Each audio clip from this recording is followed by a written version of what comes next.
कितना फल है। कहा है आचार्य ने कि एकम मंदिर, हमारा घर यदि धनिये के बराबर, किसके बराबर है? धनिये के बराबर है, तो उस घर में एक राई के बराबर भगवान होना चाहिए। कितने बराबर? राई के बराबर। पहले इतना ही था कि एक मंदिर होता था, वो भी छोटा सा मंदिर। कैसा? पहले छोटे छोटे मंदिर होते थे, गुम्बदें भी छोटी छोटी होती थी, है ना। किसी को पता ना चले कि मंदिर है। मोस्टली सामने वाला जो गेट होता था, फ्रंट का गेट होता था, फ्रंट का गेट नहीं होता था, छोटा भी नहीं होता था, पूरी दीवार होती थी सामने से, साइड से गेट होता था। कैसे होता था? जैसे मूर्ति यहाँ है, दरवाजा यहाँ होना चाहिए, तो यहाँ दीवार है और यहाँ से गेट है। पूरा भी अंदर जो भी दिशा होती थी उसमें क्या हो जाता था? गेट होता था। क्यों? इसका कारण क्या था? हाँ, जो लोग आक्रमण किया करते थे, हमारे मंदिरों पर आक्रमण करते थे, मंदिरों को तोड़ते थे, फोड़ते थे, प्रतिमाओं को तोड़ा करते थे, इसलिए किसी को ये पता न चले कि ये क्या है, मंदिर। इसलिए छोटी छोटी सी गुम्बदें बनाई जाती थी और दरवाजा सामने से, जबकि दरवाजा क्या होना चाहिए?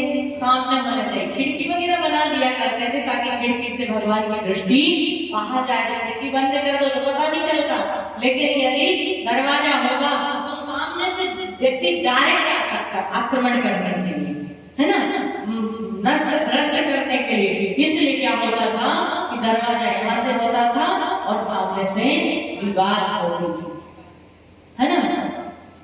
तो अब ऐसी कोई प्रॉब्लम नहीं है। कई लोगों के मन में ऐसा भाव आता है, ऐसा विचार आता है कि इतने मंदिर बन रहे हैं, इतने मंदिरों की कहाँ आवश्यकता है, जहां देखो वहां मंदिर हो रहे हैं।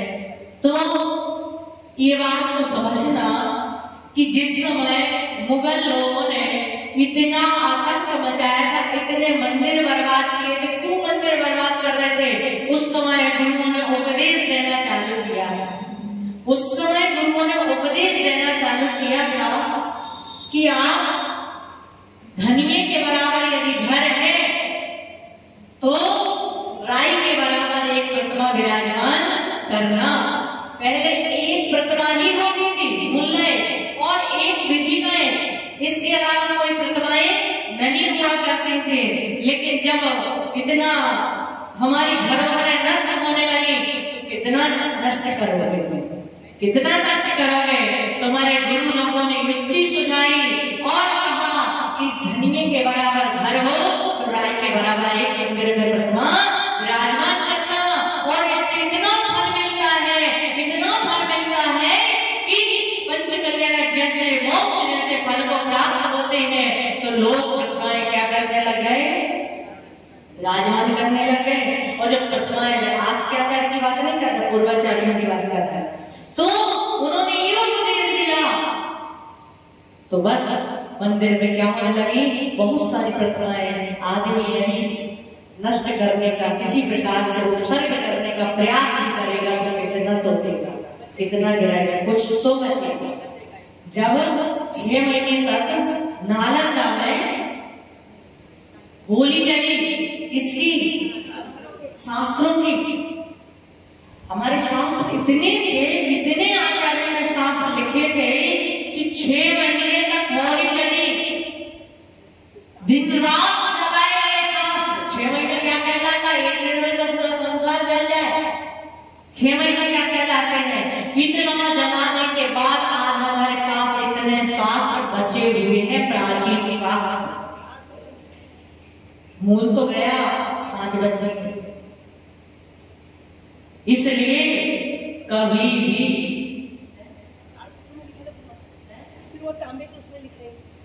तांबे के लिए तांबा कर लिखना चालू किया, ये तो कागज जला दे, काम तो नहीं जला पाओगे, है ना। तो ताम्रपत्रों पर उतना जा कुछ शास्त्रीय लिख पाया, ज्यादा उनका नहीं हो पाया।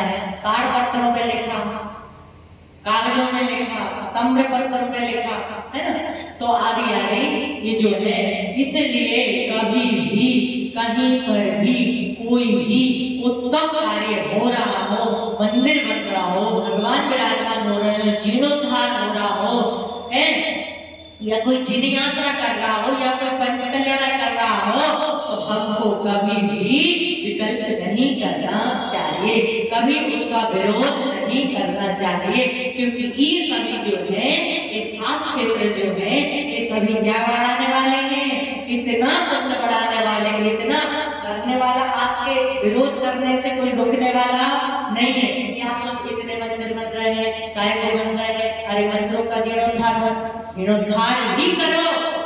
आप किसी के लिए मना करते कि आप विवाह में इतना खर्चा मत करो, हॉस्पिटल में इतना खर्चा मत करो, घूमने में इतना खर्चा मत करो। हम सारे 10% देश के लोग हैं जो धर्म में खर्च करते हैं। कितने परसेंट? 10% लोग हैं जो धर्म में, दान में, पुण्य में खर्च करते हैं। 90% लोग जो है वो तो अपने भोगों में ही खर्च किया करते, अपनी विलासता में ही खर्च करते हैं।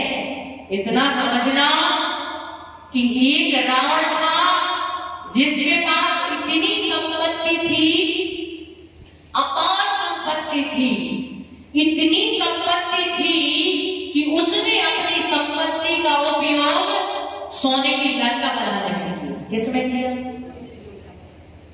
क्या बनाई थी प्रतीक भैया? रावण ने क्या बनाई थी? कैसी थी लंका? सोने की। सोने की गेट, द्वार, तोरण, हर चीज सोने की थी। मतलब कोई भी चीज बिना स्वर्ण की नहीं थी, हर चीज सोने की थी। इतनी बड़ी लंका, पूरी लंका स्वर्ण की थी। रावण का जो भवन था वो पूरा सोने का था। और एक संपत्ति थी, भरत चक्रवर्ती के पास अपार संपत्ति थी, 6 खंड का राजा था, इतना धन था। उसने धन का उपयोग अपने महल को बनाने में नहीं लगाया। क्या? उसने उस धन से महल नहीं बनाया, अयोध्या को सोने की नहीं बनाया, बल्कि कैलाश पर्वत पर जाकर के 72 जिनालय, स्वर्ण के जिनालय बनाए, 72 स्वर्ण के जिनालय बनाए। और सिर्फ स्वर्ण के जिनालय ही नहीं बनाए, रत्नों की, स्वर्णमयी, रत्नमयी प्रतिमाओं को क्या किया? विराजमान कि हमारे पास तो असली रत्न है ही नहीं। हम तो कलर वाले को देख के और सोच लेते कि असली है, थोड़ी उसकी क्वालिटी बड़ी होती है, लेकिन असली रत्न नहीं होता है। लेकिन भरत चक्रवर्ती ने तो स्वर्ण के बड़े बड़े विशाल, सोचो 500 धनुष की काया थी। कितने धनुष की? किसकी? भरत चक्रवर्ती की, आदिनाथ भगवान की 500 धनुष की काया थी। हमारी 7 हाथ की, 5 हाथ की काया है, तो हम 100 फीट का मंदिर बनाते हैं। कितने फीट का? 150 फीट का मंदिर बनाते हैं। जिसकी 500 धनुष की काया है, उसने कितने विशाल जिनालयों को बनाया, कितने विशाल जिनालयों को बनाया होगा। बस इतना ही कहेंगे आपसे कि रावण ने अपनी संपत्ति का उपयोग सोने की लंका बनाने में किया, इसलिए डरा गया। और भरत चक्रवर्ती ने अपनी संपत्ति का उपयोग जिनालय के मंदिर बनाने में किया, इसलिए मोक्ष।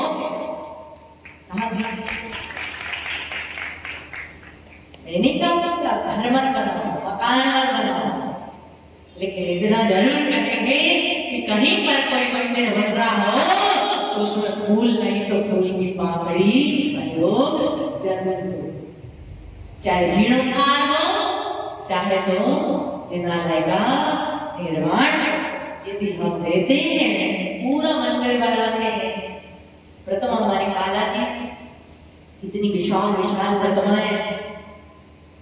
काला जी क्या नाम है? देवनी जी का। बेटे का नाम पता है? सीता ने पता, बेटे का तो नाम पता है, देवनी जी का। इतनी विशाल विशाल प्रतिमाएं, जब ऐसे लोगों को देखते हैं तो लगता है चामुंडा राय की याद आती है। उसने भी विशाल प्रतिमा विराजमान कराई। और आज पंचम काल में, इस कली काल में भी ऐसे ऐसे दानवीर, ऐसे ऐसे धर्मात्मा लोग हैं जिन्होंने चांदी की प्रतिमाएं, रत्नों की प्रतिमाएं और कितनी विशाल विशाल प्रतिमाएं क्या कर रहे हैं, विराजमान कर रहे हैं। तो हमें भी कहीं कोई प्रतिमा बन रही, पूरी नहीं दे सकते, पूरी प्रतिमा नहीं विराजमान कर सकते, तो उसमें भैया थोड़ा सा सहयोग हमारा भी इसमें है। तो जिन मंदिर है और मंदिर का निर्माण हो रहा है, मंदिर बन रहा है, उसमें भी हम चाहे तो पूरा मंदिर भी बना सकते हैं। जब हम अपना घर बना सकते हैं तो मंदिर भी बना सकते हैं, लेकिन फिर भी यदि शक्ति समर्थ नहीं है तो कुछ न कुछ हम उसमें सहयोग कर सकते हैं। जिन यात्रा, तीर्थों की यात्रा, सब में शिखर जी आदि यात्रा, बहुत सारे लोग हैं, गरीब हैं, अनाथ हैं, ऐसे लोग हैं जो चाहते तो है कि हम शिखर जी यात्रा करें, चाहते हम गिरनार की यात्रा करें, तो ऐसे लोगों के लिए क्या करना, शक्ति समर्थ से असमर्थ है ऐसे लोगों के लिए तीर्थों की क्या कराना, अपनी तरफ से यात्रा कराना। मंदिर बनाने के बराबर फल मिलता है किसी एक व्यक्ति को तीर्थ यात्रा कराना, गुरुओं को तीर्थ यात्रा कराना। जिनायत है ना, किसी गुरु का संग लेकर के अपने पत्नी के पति को कई बार बने, अपने पत्नी के पति तो कई बार बने, लेकिन कभी कभी चतुर्वेद संघ के संगपति बन करके तीर्थ यात्रा कराना, तीर्थ यात्रा कराना, आपका पति बनना सफल हो जाएगा। इसलिए जिन यात्रा और पंच कल्याण, जीर्णोद्धार, कोई मंदिर जीर्ण शीर्ण हो रहा है, सबसे पहले तो हमारे मंदिर का जीर्णोद्धार करना, क्या करना है कि नहीं? अब देखिए चले गए, बड़ी भावना है उनकी। हम अपने घर को सब कुछ कर लिया, रंगमन कर लिया, रेनोवेशन कर लिया, सब चीजें कर ली, लेकिन हमारे मंदिर को भी हमें क्या करना चाहिए। कुछ लोगों की मान्यता होती है भगवान वहीं रहे, कोई दिक्कत नहीं है। हम नहीं कहते कि आप भगवान को उठाओ, अन्य जगह रखो, फिर करो। आजकल ऐसी ऐसी टेक्नोलॉजी है, भगवान वहीं रहेंगे, वेदी वहीं रहेगी, सब कुछ वहीं रहेगा और सारे के सारे कार्य संपन्न हो जाते हैं। तो मंदिर का क्या करना, हमने बड़े बड़े विशाल अपने घर बना लिए, पहले तो मंदिर को, घर को हमने पूरा रेनोवेशन करा लिया, उसमें भी हमारे बच्चों का मन नहीं लग रहा है कि अब नहीं नया मंदिर होना चाहिए, तो हमने क्या किया, नया घर होना चाहिए, तो हमने क्या कर लिया, नया घर बना लिया। निशान ये घर भी है और दूसरा घर भी बन के तैयार हो गया। तो कम से कम हम नया ना बनाए तो कम से कम जो हमारा बना बनाया है उसका जीर्णोद्धार कराएं, और उसको जीर्णोद्धार करा के उसको भी इतना सुंदर रूप दे, मंदिर को इतना सुंदर रूप दे। मनीष भैया, प्रतीक भैया, मंदिर को इतना सुंदर बनाना चाहिए, इतना सुंदर बनाना चाहिए कि जो व्यक्ति पिक्चर देखने के लिए थिएटर जाने वाला है उसके पैर पहुंच जाए और वो मंदिर की तरफ बढ़ जाए कि हमारे मंदिर की कितनी सुंदरता है, वहां सुंदरता क्या देगी, हम मंदिर की सुंदरता देंगे। आप देखना एजेंडा एलोरा जैसे, आप देखना ग्वालियर जैसे ऐसे ऐसे मंदिर बना, ऐसे ऐसे कलाकृति दिखाई दे, लोग विदेश से देखने के लिए हमारे मंदिरों को आते हैं। क्यों? ये भी सम्यक दर्शन प्राप्ति में कारण है। जिन महिमा, जिन व्यक्ति दर्शन, शिखर को देखा, मंदिर को देखा, मंदिर की कलाकृति को देखा और उसके मन में क्या हो गया, विशुद्धि बढ़ गई, वैराग्य हो गया या विशुद्धि बढ़ गई, उससे सम्यक दर्शन हो गया। तो ये सारी जो चीजें हैं, ये सारी चीजें हमारे सम्यक दर्शन को पुष्ट करने वाली, शुद्ध और विशुद्ध करने वाली हैं और इतना पुण्य बढ़ाने वाली हैं कि तीनों लोगों का राज अर्थात लौकिक ज्ञान बनने में कारण है। और तीर्थंकर सिर्फ मोक्ष नहीं मिलना है, बल्कि तीर्थंकर बन करके मोक्ष प्राप्त करने में कारण है। कल पढ़ा था यह नहीं सुवित बीयम जो भवई दृष्ट सत्य खेतेषु त्रिगुण राज्य फलम भुंजति कल्याण पंच फलम। नियम से या जो न्याय नीति से सुवित उत्तम व्यक्ति उत्तम धन को यानी न्याय नीति पूर्वक कमाए गए धन को बीयम उत्तम बीज को जो भवई बोता है जुक्त ऐसा जिनेंद्र भगवान ने कहा है सत्य खेतेषु 4-5 क्षेत्रों में जो दान देता है न्याय नीति पूर्वक कमाए गए धन को दान करता है वह त्रिगुण राज्य फलम 3 लोगों के राज्य को क्या करता है प्राप्त करता है। भुंजति कल्याण पंच फलम और पंच कल्याण के फल को भोगता है अर्थात तीर्थंकर बनता है। क्या बनता है तीर्थंकर। तीर्थंकर बनने की बहुत सारी कैटेगरी है लेकिन उसमें एक ये भी है कि इन 7 क्षेत्रों में दान देने वाला भी तीर्थंकर बनता है। ठीक है ना। दादाजी 5 कल्याण कल बताए थे कहाँ गए भाई 5 कल्याण बताए थे ना इससे बताओ।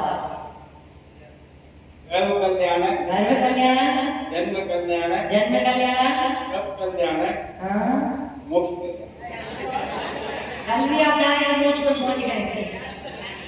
ज्ञान कल्याण कौन सा कल्याण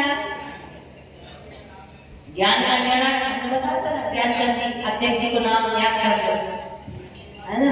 फिर से बोलो गर्भ कल्याण ज्ञान कल्याण तप कल्याण मोक्ष कल्याण। फिर क्या हो गया ज्ञान सब बोल दिए। ताली बजा बहुत बढ़िया। कल्याण सबको बताएंगे नरेंद्र मोदी जोर जोर से बोलो सभी लोग गर्भ कल्याण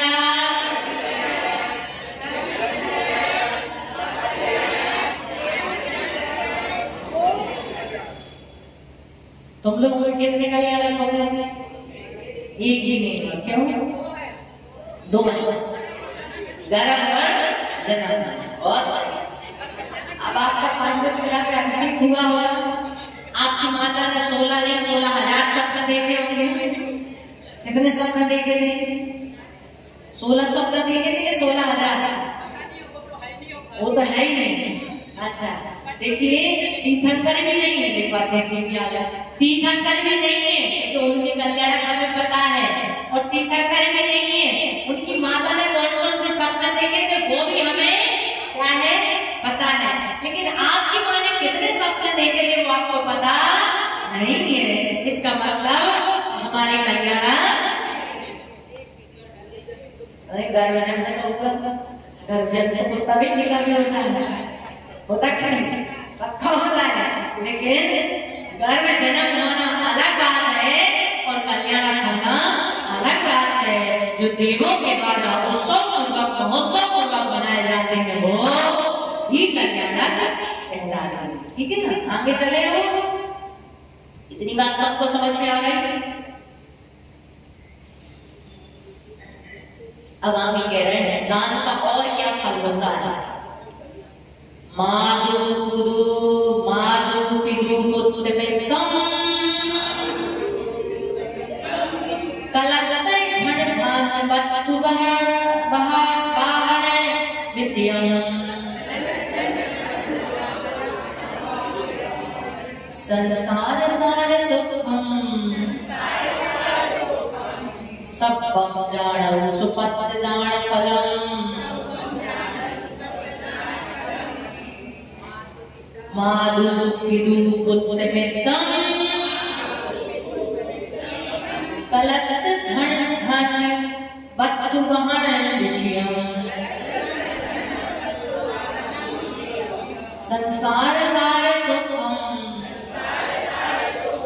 सप्पम जाणौ सुपत्त दान फलम मादु पिदु पुत्र मित्रम कलत धन धन, बद्धु, वाहन, विषयम, संसार, सार, सुखम, सपम, जाणु, सुपत, धन फलम। बोलिए।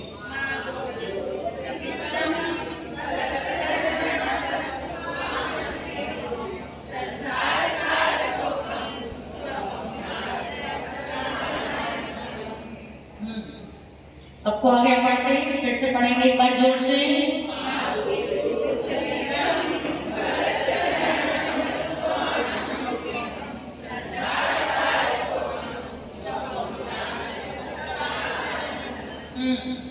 ये कह रहे हैं माधु माता का सुख मिलता है। हर किसी को माता का सुख नहीं मिलता। कई बार ऐसा होता है, जन्म होता है और माँ खत्म हो जाती है, पिता खत्म हो जाता है। कई बार ऐसा होता है बच्चा पेट में है और पिता खत्म हो गए। तो बड़े भाग्यशाली, बड़े पुण्यशाली, सुपात्र दान को जिन्होंने दान दिया है, सुपात्र को दान जिन्होंने दिया है, उन्हें ही माता पिता का प्यार मिलता है, माता पिता का सुख मिलता है। पत्नी पसंद से मिल सकती है, क्या पत्नी पसंद से मिल सकती है, लेकिन माता पिता पुण्य से मिलती है। क्या माता पिता पुण्य से मिलते हैं। इसके आचार्य कुंद स्वामी कह रहे हैं कि माधु माता का सुख, पितु पिता का सुख, पुत्र मतलब कई लोग ऐसे हैं जो दुखी हैं, संतान नहीं हो रहे। कई लोग दुखी हैं कि संतान तो है एक लड़की है, एक पुत्र भी नहीं है। तो इस प्रकार से ये जो सब चीजें जो मिलती हैं, किससे मिलती हैं? सुपात्र दान के फल से मिलती हैं। पुत्र, मित्र, अच्छे मित्र मिलना, सच्चे मित्र मिलना, जो हमारे सुख में साथ देने वाले तो सब मिल जाएंगे, लेकिन दुख में साथ देने वाले मित्र बहुत दुर्लभ है। ऐसे हितैषी जो हमारा हित चाहते हो, हमारा कल्याण चाहते हो, हमारा अच्छा सोचते हो, ऐसे मित्र मिलना पुण्य का फल है, दान का फल है। मित्रम कलत्र मतलब स्त्री, कलत्र मतलब स्त्री, कमला मतलब स्त्री। कमला चले रंगेण जाए मन कर परिवारा, अपने अपने सुख को रोवे।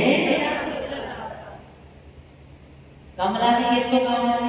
स्त्री को कहा है। कलत्र मतलब स्त्री। ये जब हम नाममाला ग्रंथ पढ़ते हैं, धनंजय कवि की जो नाममाला है, वो नाममाला ग्रंथ पढ़ते हैं, उस समय उसमें जो है ईद शब्द के बहुत सारे पर्यायवाची नाम आते हैं। कई बार अब हम कलत्र बोले तो कलह समझ लेंगे, है ना, लेकिन यहाँ पे कलत्र मतलब क्या लेना है? स्त्री। क्या लेना है? स्त्री। तो कलत्र धन सोना चांदी, धन अनाज पानी में गाय भैंस घोड़ा आदि ये सब कुछ किसमें आते हैं? धन में आते हैं। ठीक है ना, धन धान जो है, तो ये सारी चीजें जो है धन धान। वस्तु मतलब मकान, जमीन, जायदाद, बस वास्तु बोलते हैं, वास्तु विधान करना है, वास्तु बोलते हैं ना। वास्तु कहते हैं जमीन। किसको कहते हैं? जमीन को, मकान को क्या कहते हैं? वास्तु। तो उस वास्तु की शुद्धि करना, ये क्या है? वास्तु विधान। घर में करते हैं, नया मकान बनाते हैं, नई दुकान, तो क्या कहते हैं? मंदिर बनता है, मंदिर होता है, तब भी वास्तु विधान होता है। कल्याण आदि होते हैं, उसमें भी क्या होता है? वास्तु विधान होता है। क्यों? क्योंकि वास्तु विधान इसलिए किया जाता है कि वहां पर पता नहीं कितनी लाशें दफनाई होंगी, पता नहीं वहां पर किस किस ने कौन कौन से कैसे कैसे कर्म किए होंगे, हमको नहीं पता है, लेकिन वहां पर उस भूमि पर क्या क्या कर्म, अच्छे बुरे जो कर्म हुए होंगे, और वास्तु शांति करने से जो भी वहां पर पितृ दोष है, कोई यंत्र आदि है, कोई आदि देवी देवता का वहां पे निवास है, स्थान है, तो क्या करते हैं, उनको संतुष्ट करते हैं और उनसे परमिशन लेते हैं और वहां पर उसकी शुद्धि करते हैं। कई बार ऐसे पूर्व लोग रहते हैं जो खूब मारते पीटते लड़ाई करते हैं।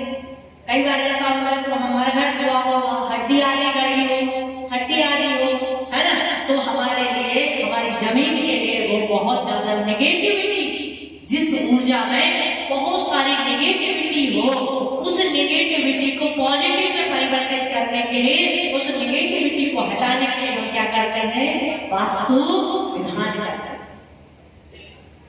है ना। और जब वास्तु विधान करते हैं, वास्तु मतलब जमीन, वास्तु मतलब मकान, है ना, और विधान शुद्धि करना, उसका नाम है वास्तु विधान। तो वस्तु मतलब जमीन, जायदाद, वाहन, वाहन मतलब गाड़ी घोड़ा, हाथी घोड़ा आदि भी ले सकते हैं। विषय, ये सभी विषय भोग जो है, सभी प्रकार के सुख जो है, संसार सार सुख, हम 5 इंद्रियों के विषय, संसार सार सुख और संसार के सारभूत सुख, सब बहु जानम सुपथ दानम, सभी किससे प्राप्त होते हैं, सुपात को। किसको दान देने से, सुपात को दान देने से। बात समझ में आ गई? क्या है समझ में? माधु माता का सुख, पितु पिता का सुख, उत्तम पुत्र का सुख, मित्रम, जोर से बोलो ना, मित्र का सुख अलगम, स्त्री का सुख हर किसी को नहीं मिलता। कई बार लड़न तो स्त्री आ जाती है, कई बार स्त्री आ जाती है छोड़ के चली जाती है ना। तो इसलिए स्त्री का सुख मिलना ये भी क्या है, बहुत सारे लोग ऐसे जिनकी शादी ही नहीं हो रही है, बहुत सारे ऐसे लोग हैं जिनकी बीवी तो आ गई है लेकिन इतनी जगह इतनी क्रोध कसाय करने वाली, इतनी खतरनाक है कि उसके साथ जीना लगता है नहीं होती तो ठीक था। हाँ, एक पत्नी थी, एक बीवी थी, और वो जो थी इतनी काली, इतनी काली, इतनी काली, इतनी काली, कोयला सा, लेकिन जितनी काली थी उतनी ही क्रोधवान थी। कैसे? जितनी काली थी उतनी ही क्रोधवान थी, खूब गुस्सा करती थी। पति घर जाने के पहले 10 बार सोचता था कि घर जाए या नहीं जाए। 8 बजे ऑफिस बंद होता, 10 बजे जाता, कम से कम 2 घंटा तो बहुत शांति मिलेगी। घर जाते हैं कि महाभारत चाहती, इतनी काली, एक तो गोरी हो, गुणवान हो, फिर भी क्या दुधारू भैया की 4 गाते सही जा जाती, लेकिन एक तो काली और उसमें गुस्से वाली। फिर क्या हुआ कि ये फिर हुआ है कि जैसे पति थोड़ा जल्दी पहुंच गया घर, पत्नी आई, पति आके कुर्सी पे बैठा, तो जैसे बैठा पत्नी ने कुर्सी पे हाथ रखा, पति की धड़कनें जैसे बंद हो गई। पता नहीं क्या कर रही, लेकिन पत्नी का चेहरा थोड़ा सा मुस्कुराता हुआ देखा, थोड़ा सा मुस्कुराता हुआ देखा। उसने कहा पता नहीं क्या होने वाला है, रोज तो गुस्से में रहती, आज मुस्कुराई है, मतलब पता नहीं क्या बात है। सोच ही रहा था, इतने में पत्नी ने कहा कि जी एक बात पूछूं? बोले पूछ, जल्दी पूछ। रुक रही है सासा, पूछ क्या बात है? बोले अच्छा एक बात बताओ कि यदि कोई दूसरा पुरुष तुम्हारी आंखों के सामने से, यदि तुम्हारी आंखों के सामने से मुझे भगा करके ले जाए तो तुम क्या करोगे? कोई दूसरा पुरुष तुम्हारी नजरों के सामने से मुझे भगा कर ले जाए तो तुम क्या करोगे? पति ने ठंडी सांस ली और कहा मैं उस महान नाम से कहूंगा भैया भगा के ले जाने की जरूरत नहीं है, आराम से ले जाए।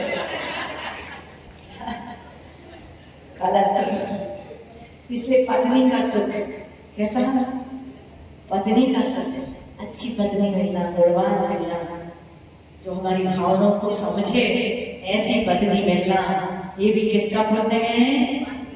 सुपात का फल है। और जमीन जायदाद धन सोना चांदी आदि, ये सब धन का मतलब रुपया पैसा, धन मतलब अनाज आदि। बहुत से लोग हैं जिनको खाने के लिए लाने पड़े हैं, लेकिन हमारा मन ऐसा है कि हमारे पास आज का नहीं बरसों की व्यवस्था है। ये सब क्या है? पुण्य का फल है। बद्धू मतलब जमीन जायदाद। बहुत सारे लोग हैं जिनके पास रहने के लिए मकान नहीं है, पहनने के लिए वस्त्र नहीं है, और खाने के लिए रोटी नहीं है, फुटपाथ पर पड़े हैं, भीख मांग मांग करके अपना जीवन यापन कर रहे हैं। और जो चित्रा गुजरा लोग दे देते हैं उसी को पहन करके, उसी को ओढ़ करके अपना जीवन व्यतीत कर रहे हैं। हमारे पास मकान है, दुकान है, घर है, ऑफिस है, गाड़ी है, वाहन है, पुत्र मित्र स्त्री आदि सारी चीजें हैं। ये सब समझना कि सब पूर्व में हमने सुपात्र को क्या दिया था? दान दिया था, उसका फल है। सुपात्र दान से हम हो सकता स्वर्ग में गए हो, और स्वर्ग से आकर के उसका फल और बचा है, वो फल को हम मनुष्य पर्याय में क्या कर रहे हैं? वो है ना। और संसार के जितने भी सुख हैं, सारभूत, कौन से सुख? संसार के सारभूत जो सुख हैं, वो सभी सुख जो है किससे मिले हैं? हमें सुपात्र को, अतिथियों को दान देने से। आज हमारी यदि निरोगी काया है तो समझना कि हमने किसी गुरु को औषधि दान दिया होगा, है। आज हमें खाने मिल रहा है, इसका मतलब हमने किसी गुरु को आहार दान दिया होगा। आज हम निर्भयता से जी रहे हैं, किसी जीव को हमने अभय दान दिया होगा। और आज हमारे पास जो बुद्धि है, ज्ञान है, विवेक है, क्षण है, वो किसी गुरु को हमने शास्त्र दान दिया होगा।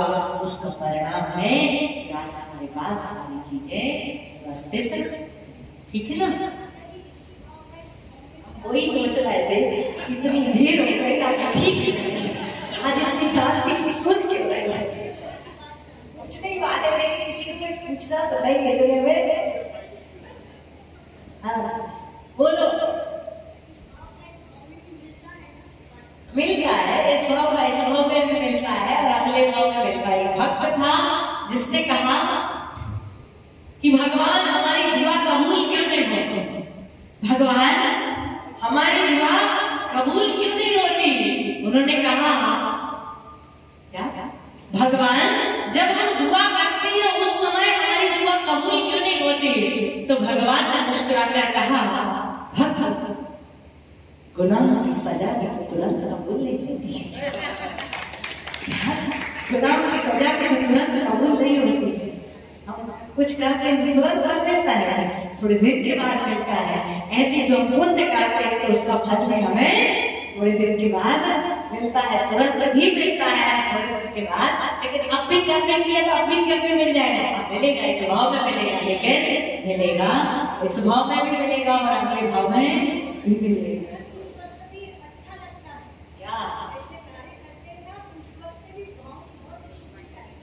हमें तो जब आप इच्छा लोगे तब हमारी विशुद्धि ज्यादा लगेगी, है ना। ठीक है ना। और कोई प्रश्न किसी का?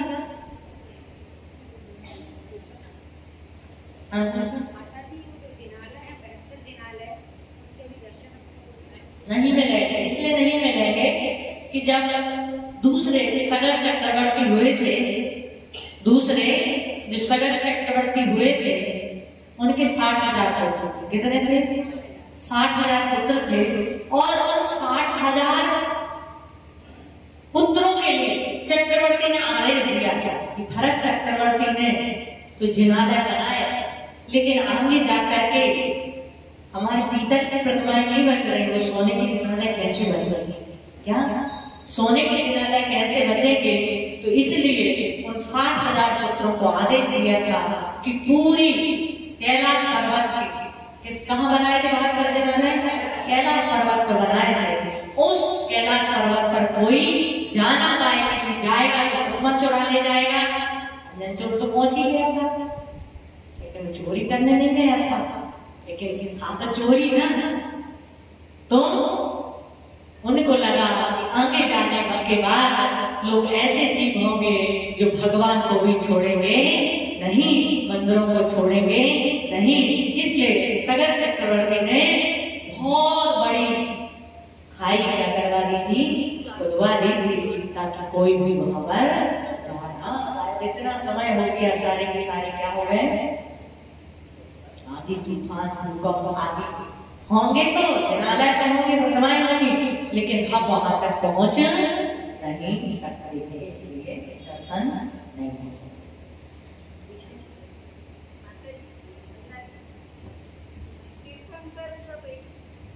तीर्थंकर सब एक जैसे रहते, फिर भी जिन नायक मूल नायक, इसमें क्या अंतर है?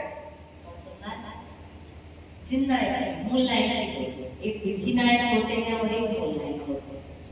मूल नायक वो होते हैं जैसे मनुष्य सब एक, घर में सब जितने सदस्य सब एक, लेकिन मुखिया कोई तो होना चाहिए जिसकी हम आज्ञा अनुशासन और उनका आदर सम्मान कर सकते। ऐसे ही जो जिस जिनालय के मूल नायक होते हैं उनके लिए ऊंचा स्थान दिया जाता है।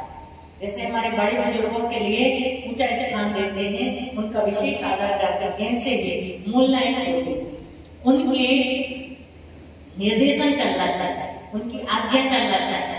ऐसे हम जो भी कार्य आगे करते हैं उन मूल नायक की आज्ञा में, उनके छाया तले सारे कार्य संपन्न करते हैं। इसलिए जब हमारे घर में एक मुखिया होता है तो इतना बड़ा विशाल मंदिर, उस विशाल मंदिर का भी कोई न कोई मुखिया मुख्य होना चाहिए, इसलिए यहाँ पर मूलनायक बना दी। वहाँ ये मतलब नहीं कि आदिनाथ बड़े हैं या महावीर बड़े हैं, कौन बड़े हैं, वहाँ बड़े वो कहलाते हैं जो उनको मूलनायक, जिनके नाम से बहुत प्रभाव आता है। जैसे हमारे घर में होता है ना नैऋत्य कोण होता है, कौन सा कोण, नैऋत्य कोण। जो हमारे घर का नैऋत्य कोण होता है वहां पर हमारे घर के मुखिया को रहना चाहिए। सैन जो करते हैं ना, उनका कक्ष कहाँ होना चाहिए, नैऋत्य कोण। क्यों, वो भारी साफ। यदि हमारा घर का मुखिया नैऋत्य कोण में निवास करता है तो हमारा घर के जो लोग हैं उसकी बात तो सुनेंगे, उसकी आज्ञा में चलेंगे। जो नैऋत्य कोण में रहेगा, यदि बेटा रहेगा तो बेटा की चलती रहेगी, और कोई रहेगा उसकी चलती रहेगी। वो भारी दिशा होता है। दक्षिण और पश्चिम का जो होने वाला स्थान होता है वो कौन सा कहलाता है, नैऋत्य कहलाता है ना। तो वो मुखिया होता है, जो मुखिया होता है उसको मुखिया को यहाँ रहना चाहिए। ऐसे ही जो मंदिर में बहुत सारे भगवान हैं, लेकिन मंदिर में किसी एक तीर्थंकर कर, वो भी राशि के अनुसार चलता है, अध्यक्ष की राशि, नगर की राशि, मोहल्ले की राशि, सारी राशि को मिला करके मूलनायक निकाले जाते हैं और वही उस मुजनालय के मूलनायक होते हैं, ठीक है ना।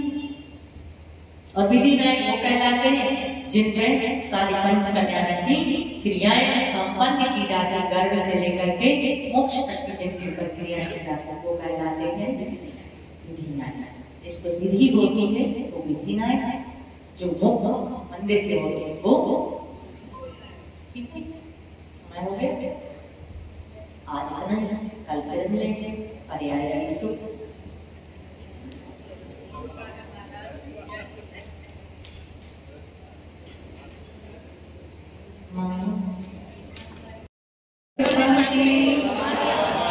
आठ द्रव्यों से सजा कर काल लाया हूँ, आठ कर्मों से हुआ बेहाल आया हूँ। बेट दो आवागमन संसार से गुरुमा, दो यदि आशीष हम मनगाम गुरुमा। तीनों योगों से तुम्हें अर्पण है, तुम जैसा बनने को करते भोजन है। सौभाग्यवती माता जी के चरणों में नमन, चरणों में नमन। इन जैसा बनने को करते भोजन है। और प्रभु जगदीशी गण्यात्मा श्री सभा सौभाग्यवती माता जी साक्षात प्रलम के चरण जलफलादि महादम कोड़े गंभीर पाविती माता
मजे